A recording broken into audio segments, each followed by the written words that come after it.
at the quarterfinal stage.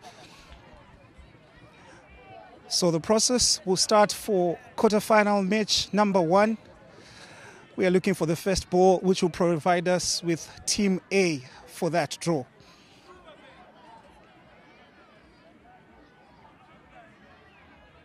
So Bikita Minerals, Team A for quarterfinal number 1. Remember, Bikita Minerals, of course, knocked out Tail 1, winning 5-4 in a penalty shootout. And now we look for quarterfinal match number 2.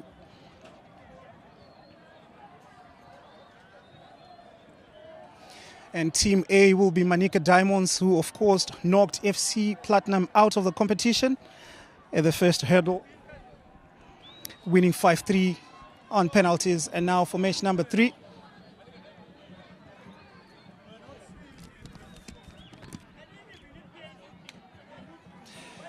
It will be Dynamos, the cup holders, back-to-back champions, will be in match number 3.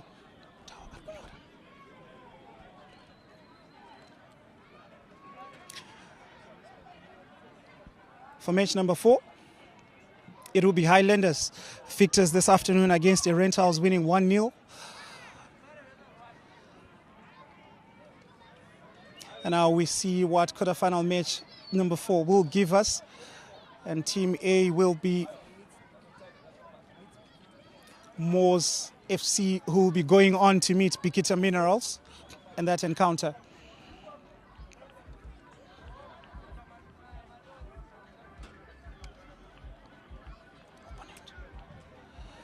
Triangle United